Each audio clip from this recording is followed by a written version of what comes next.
Right, so we're going to go through synthesis and analytical techniques. This is a paper from June 2017. So with the multiple choice, it's really a good idea to take your time on this one. It says 20 minutes, and I'd recommend you actually spend 20 minutes on this because it's really easy to lose marks by just rushing through. So question 1, we're comparing the rates of hydrolysis of 1-chloropropane and 1-bromopropane in ethanol, and which reagent do we need to use? Well, you remember from your halogen chemistry that you are making a precipitate. So as the chloride leaves and as the bromide leaves, you're going to be making silver bromide and silver chloride. So the reagent you need is, of course, B, silver nitrate, to be able to form AgCl and AgBr. So for question 2, an alicyclic compound is an organic compound that is both aliphatic and also cyclic. And you can see quite clearly that this is cyclic. It's certainly not aromatic, you haven't got a benzene ring. It's certainly not unsaturated. This is fully saturated here, and therefore the answer is D. So question 3 does require a little bit of thought. So we completely combust an organic compound and I form 40 centimeters cubed of carbon dioxide and 40 of water vapor. And we need to look at the ratio. It's under the same conditions of temperature and pressure, and therefore volume is directly proportional to the number of moles. So if I make 40 of carbon dioxide, you can see for every one carbon dioxide there's one carbon atom in there. However, for water, for every one water molecule, there are two hydrogen atoms. So in terms of ratio of carbon to hydrogen, it's going to be 1 to 2. And you can see the only molecule that has a ratio of 1 to 2 for carbon and hydrogen is C. So for a Z isomer, you've got the highest priority groups on the same side. So we can go through all of these, but your highest priority groups here and here, here and here. Remember, you look at atomic number for this one. It's going to be here and here, and doesn't really matter. This cannot be E or Z because you've got hydrogens on both sides. And therefore you can see the answer is B because the chlorine and the fluorine are on the same side. Which type of reaction has the greatest atom economy? It's got to be addition, hasn't it? Where you're adding molecules together, and with addition you get 100% atom economy. So this is going back to some AS chemistry now, and you think about bond angles, which is going to have trigonal planar. Well, carbon number 1 is going to be tetrahedral. Carbon number 2 is also going to be tetrahedral. The nitrogen atom is going to be pyramidal because remember the nitrogen has a lone pair of electrons on him. So trigonal planar is going to be atom number 3. 3 bonding pairs and no lone pairs. Question number 7. Which molecule is a secondary amine? Okay, well, first of all, B is an amide, so it can't be that one. C is an amide. Remember, an amide is, you've got that going on, like so.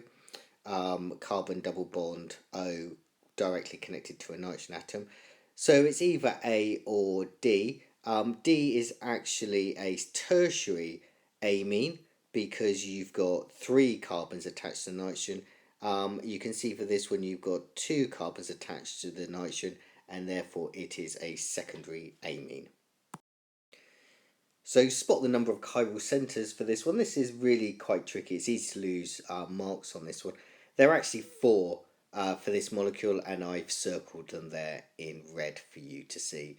Remember, you need 4 different groups around the carbon for it to be chiral.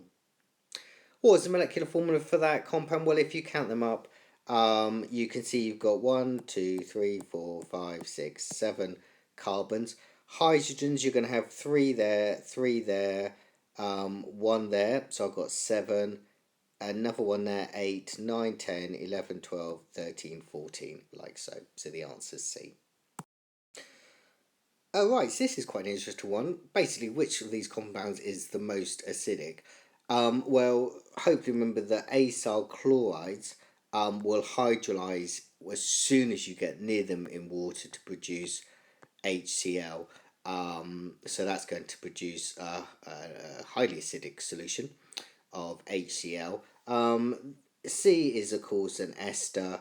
B, although it's a carboxylic acid, remember carboxylic acid are weak acids, so only a few molecules will actually dissociate, and A is an amide. Right, okay. So, how many peaks am I going to observe in this molecule? Well, if you notice, there is a mirror plane there. So, this side of the molecule is the same as this side of the molecule. So, you're going to see one, two, three peaks. So, your answer's C. For this one, quite straightforward, really. Okay, you've got a dibasic acid here, but you've only got 0.1 mole of sodium hydroxide, so you're only going to produce 0.1 mole of H2O. They want to find out how many molecules are formed, so you times that number by Avogadro's constant, which is 6.02 times 10 to 23, and you will get your answer to be A. Okay, so question 13, how are you going to make that molecule there? I mean, go through. I mean, this for it's the answer's A. You've got a nice acyl chloride there and a primary amine, which is going to make that one very easily.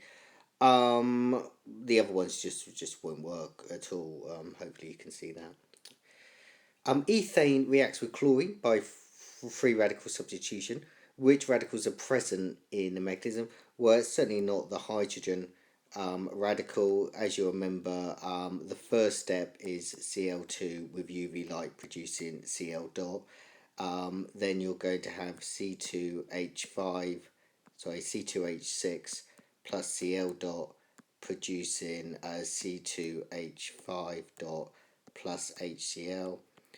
So it's going to be 2 and 3. So the answer is C. Which compounds are structural isomers of that? Okay, well, actually, they all are. If you draw them out, they all have that formula of C6H12O2.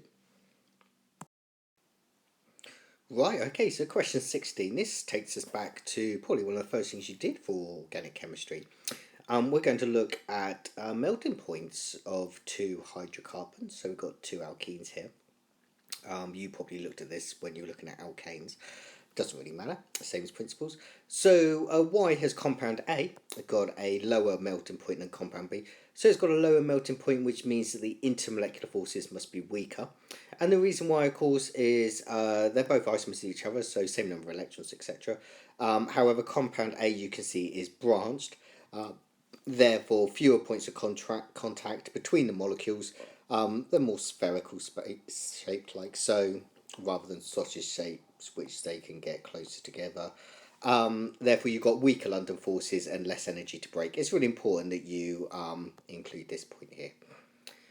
Right, name compound C. Right, well, you can hopefully see you have got 1, 2, 3, 4, 5, 6 carbons in there.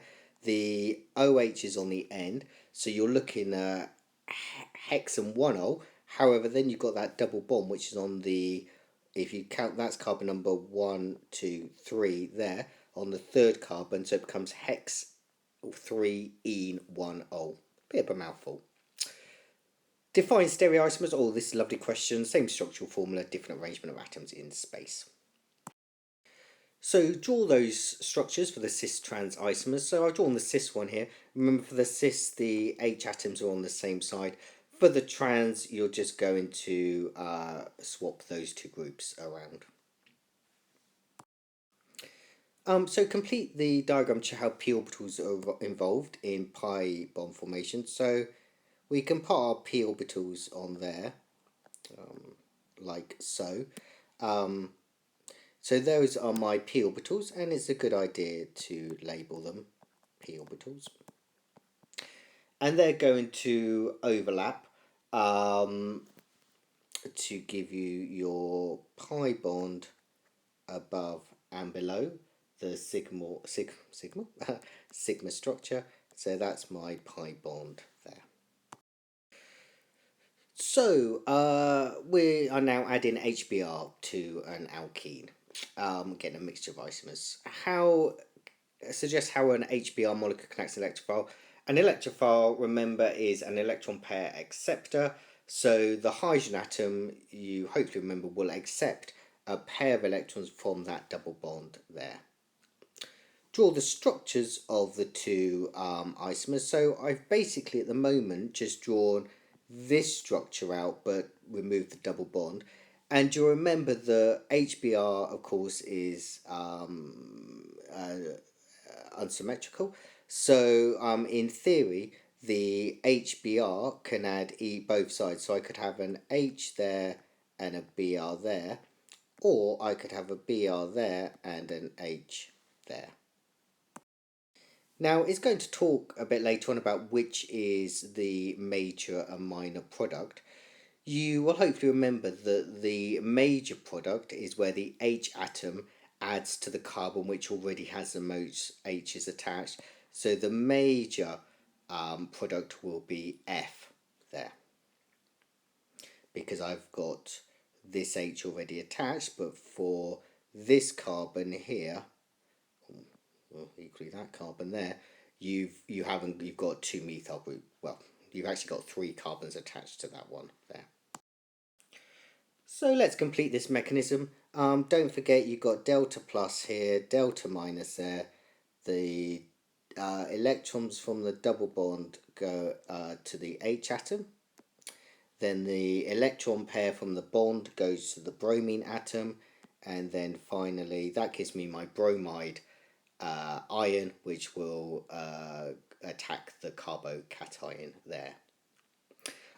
We've dealt with question part 4 earlier. But in terms of the explanation, it's the carbocation is more stable because you're forming a tertiary carbocation rather than a secondary carbocation. Right, so a little bit of maths now. So I've got this lovely alkene here. Remember, it's only an alkene, so don't panic. It looks more complicated, but you just got 3 double bonds to worry about. So I react it with hydrogen to produce a saturated alkane. Calculate the volume of hydrogen gas I need. So remember, for each double bond, I need a 1H2 molecule to react with that. So to fully saturate it, you're going to need 3 H2s. So work out the number of moles that you start with. Remember, this is in milligrams, so it's times 10 to the minus 3. The molar mass of this boy is 136 if you add it up. So you find the moles of that, which is 1.5 times 10 to the minus 3, times it by 3 to find the number of moles of hydrogen you need it. And then luckily for us, they've said it's room temperature and pressure. So we can use the fact that 1 mole of any gas under standard conditions occupies 24,000 centimeters cubed. So you just times it by 24,000. That should be 24,000 there, just to make sure that's clear. And you should get 108 centimeters cubed. Okay, again, this looks a little bit complicated, and if you're not keen on maths, you may sort of think, oh, I'm just going to give this one up. Don't. You can do something. First of all, they've given you a volume of hydrogen gas in decimeters cubed, and they told you again, they haven't actually, that it's under standard conditions, but we can use that. They haven't told us the conditions, so we're going to have to go with it. We first of all find the number of moles of hydrogen gas. So we take the 5.28 deciliters cubed and we divide it by 24,000 to find the moles of hydrogen gas as being 0.22. So we need to find the ratio between beta carotene and hydrogen. So the number of moles of beta carotene was 0.02, which is here, and the number of moles of hydrogen was 0.22. So we find the ratio, so the ratio is 1 to 11. So for every 1 beta carotene molecule, I need 11 hydrogen atoms. Oh, hydrogen molecules rather. Now, interestingly, they've also told us it contains 40 carbon atoms and 2 rings. Now, remember, for every ring you make, you have to minus 2 hydrogen atoms from the formula because obviously the 2 ends of the carbon, rather than having hydrogens on, are actually joining into a ring. So we need to consider that. So my equation is I'm starting off with C40, and then I need to think quite carefully about the molecule that I'm going to make. So I'm making a saturated hydrocarbon. So the formula for a saturated hydrocarbon with 2 rings, well, for no rings, first of all, is going to be CnH2n plus 2. But for every ring you make, you minus 2, so it's going to be CnH2n minus 2. So if I've got 40 carbons, I'm going to end up with 78 hydrogens, like so. I know from here that I am adding 11 H2 molecules, so I must have started with 56 hydrogens for that to balance. It is a little bit tricky, but it is for 4 marks after all, and by just getting the first couple of points, you can get 2 marks or so.